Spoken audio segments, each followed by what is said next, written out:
Olá, sejam bem-vindos a mais uma dose de conversa, que é onde eu converso com você enquanto eu tomo o meu cafezinho da tarde.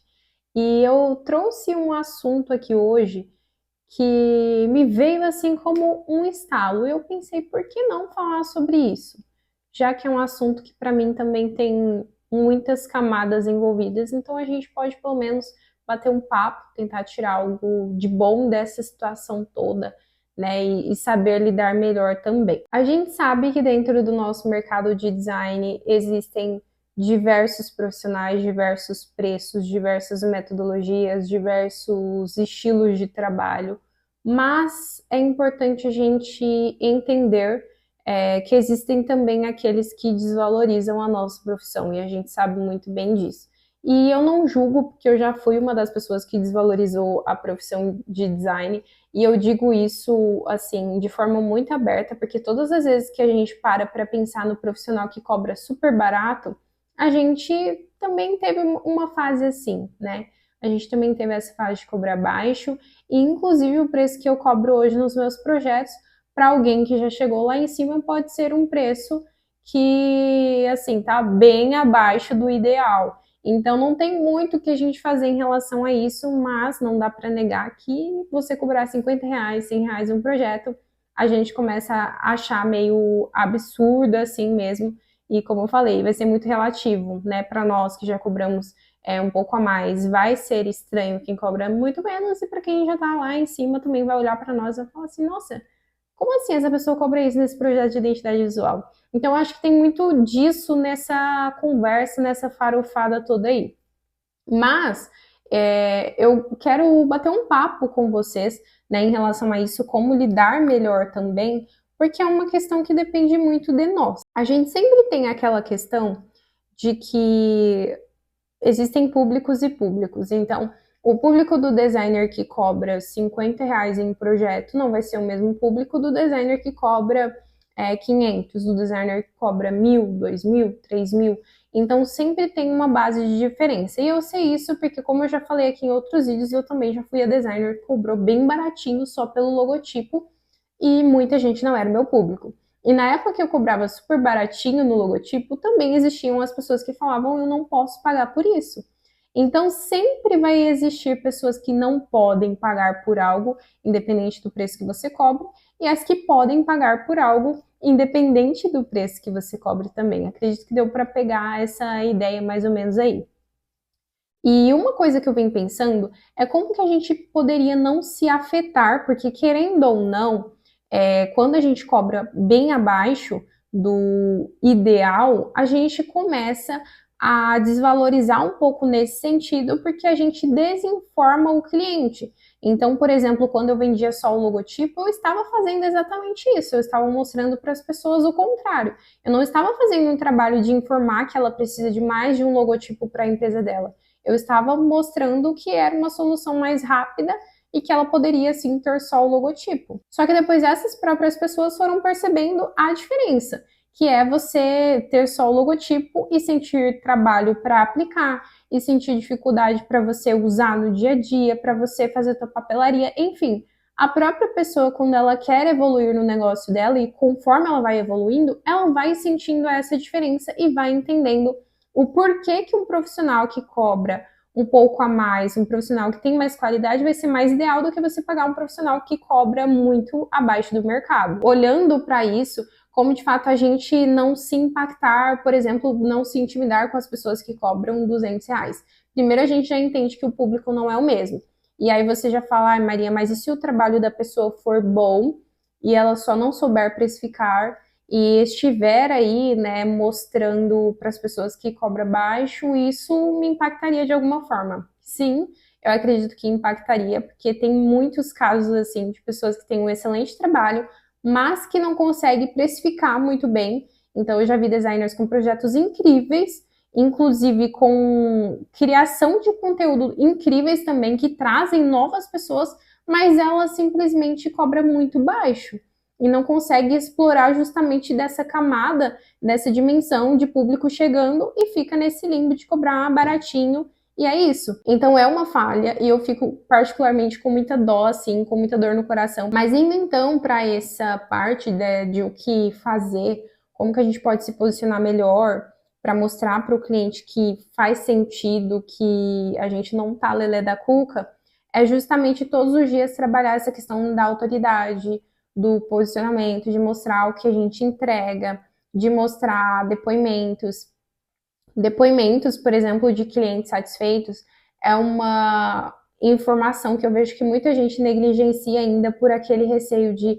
E eu já fui assim, tá? Eu ficava muito, nossa, mas eu vou postar depoimento no meu perfil, isso nem rende curtida, as pessoas não estão nem aí, assim, não tá bom eu colocar no story, deixar no destaque.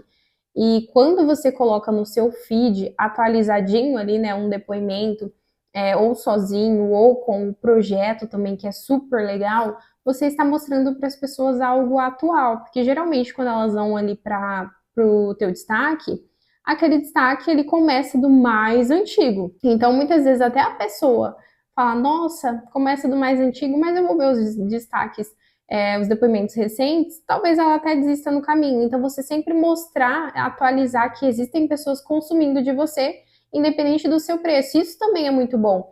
Eu penso exatamente isso. Quando eu olho para uma coisa, eu falo que é muito cara ou que, nossa, tem gente que faz mais barato e eu vejo que outras pessoas estão consumindo, eu penso, poxa, alguma coisa tem e alguém consegue pagar. Então, às vezes o problema não é que é caro, às vezes o problema sou eu que também não tenho dinheiro para investir naquele trabalho agora, porque eu já vi que é muito bom, eu já tive interesse, mas talvez o problema seja realmente esse. Então, você mostrar que as pessoas estão te contratando, independente de quanto você cobra, também acredito que seja algo muito legal ali também para elas verem, poxa, realmente tem projetos ali saindo, então às vezes eu só preciso me programar melhor. Inclusive, já tive clientes também que falaram: ai, Maria, eu esperei para fechar com você porque na hora eu não conseguia, mas para mim era muito importante fechar com você, porque eu vi seu profissionalismo, porque eu vi a diferença que seu trabalho fez. E tem uma coisa que eu sempre fiz muito, que foi trazer narrativas para dentro do meu perfil. Nos stories, ele é uma mina de ouro, assim, quando você mantém a sua audiência engajada ali e um número de visualizações legais, né? As pessoas realmente vendo você ali. Então, quando você vai trabalhando isso e você traz narrativas para dentro dos seus stories, contando história mesmo, né? Tendo um storytelling ali, como a pessoa chegou, como ela veio para você, o cliente veio assim, veio assado. Veio assado é bom, né? O cliente veio assim, tava com esse problema, com essa dificuldade. E depois a gente fez exatamente isso. Eu, como profissional, entendi que era dessa solução que ele precisava. Eu, como profissional, apliquei isso no projeto e esse foi o resultado. Então, você consegue também mostrar para as pessoas que não é algo simples, não é só a parte visual, que é o que eu sempre venho falando aqui nos vídeos, lá no Instagram. Beleza por beleza, muitos designers têm, inclusive esses que cobram às vezes barato porque não sabem precificar. Então, se você bate nessa tecla da transformação, já é um diferencial, pode parecer que não, mas já é um diferencial daqueles que só postam portfólio. Eu vou te dar um exemplo para ficar bem mais claro do que eu estou falando. Tem gente que tem um projeto muito lindo e eu vejo por aí no Instagram, mas só que além da estética, tem um problema funcional daquele design. A fonte é muito fina e você vê que ela não vai aplicar legal em outros locais. Você vê que se for pequenininho, vai dificultar a leitura, né? A impressão vai ficar assim, um cocôzinho. Então, esse é um problema que os designers que só postam portfólio não falam, porque eles só estão focados na parte estética. Mas qual é a parte funcional? Qual é ali no dia a dia? Inclusive, eu tenho uma cliente que chegou para mim e falou: Maria, pelo amor de Deus, eu quero uma fonte que ela não seja fina, porque ela teve vários problemas com impressão. Eu ainda não comentei sobre isso no Instagram, mas fica até como exemplo para você, né? E eu vou falar sobre isso também. É um ponto importante que o designer ele tem que estudar também, não é só ser bonito e entregar para o cliente, porque se ele não é funcional, logo o cliente vai ter que mudar aquela identidade visual. Então, sabe, nesses pontos, nessas histórias que você conta, é claro, histórias reais, igual aconteceu com essa cliente, quando você traz esse todo começo, meio e fim, você também está fazendo um diferencial. E às vezes a gente fica, isso é muito sei lá, ninguém vai ler, ninguém vai prestar atenção. Mas para o cliente que está de olho, inclusive essa cliente também falou para mim que está há um tempinho olhando o meu trabalho e falou que ia me acompanhar para ter certeza que ela queria me contratar, ela estava vendo esses pontos também, sabe? De narrativas de outros clientes, de mostrar projetos de outros clientes. Então, tudo isso também faz parte de pontos que você pode usar a seu favor dentro do Instagram ou até aqui no YouTube, se você tiver um canal, ou em qualquer outro local que você queira falar sobre o seu trabalho. E até falando sobre isso, vai me abrindo assim a mente para muitas outras coisas. Que existem vários pontos que a gente pode fazer para diferenciar o nosso trabalho que às vezes a gente negligencia. Então, isso que eu falei, por exemplo, da fonte fina, é uma coisa que para o cliente não é comum. Para muitos designers vai ser normal, vai ser um assunto básico, objetivo e nananã.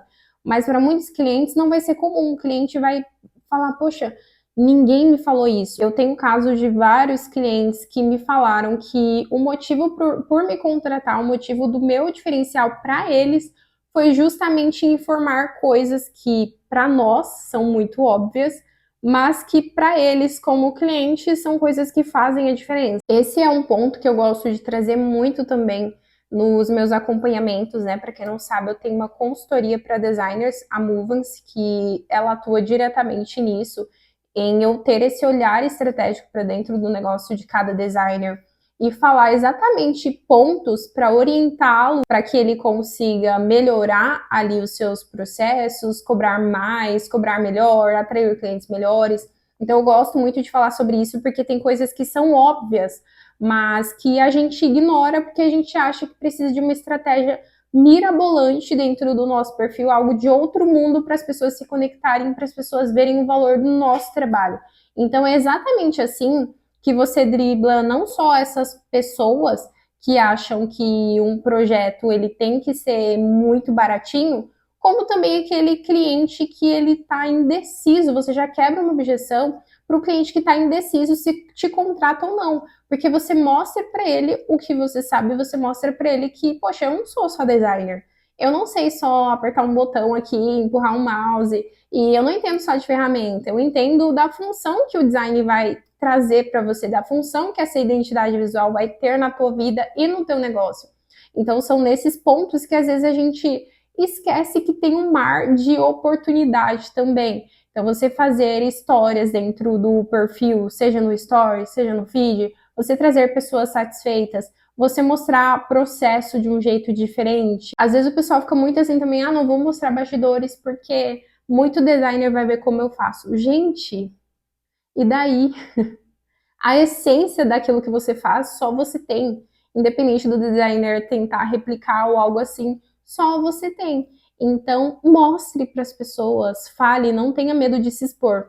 E uma coisa que mudou muito para mim em relação a isso foi justamente ter esse pensamento. Eu não vou ter medo de me expor, eu não vou ter medo de falar as coisas nesse sentido, porque eu sei que se eu não fizer isso, pessoas que muito menos capacitadas que eu vão fazer, e às vezes o resultado não vai ser tão bom para aquele cliente. Então, eu que sei do que eu estou falando, vou me posicionar e vou buscar transformar cada vez mais negócios e não vou me importar em passar informação e levar conhecimento além da parte estética para as pessoas. Então, resumindo, esses são pontos que eu também acredito que fazem a diferença para você tanto conseguir cobrar mais, como você se diferenciar na mente da pessoa para que ela entenda que é justo que custe isso aí que você está cobrando e não queira ir correndo, sabe, para as pessoas que cobram mais barato. Aliás, até os próprios clientes que chegam em mim falam: Maria, eu contratei aqueles logos express, eu fiz com alguém que cobrava mais barato, foi muito rápido, mas eu não gostei de nada. Então pensa, é muito legal você também identificar esses depoimentos nesse sentido, não só depoimentos de nossa, gostei do teu trabalho e tal, mas identificar esses depoimentos, esses desabafos e também compartilhar nas tuas redes sociais como uma forma de inspirar as pessoas e mostrar que esse não é o melhor caminho e que já deu problema para muitas outras pessoas também. Então é isso, eu espero que tenha feito sentido para você, que tenha dado para você tirar várias ideias também desse papo que a gente está tendo. E te vejo no nosso próximo vídeo.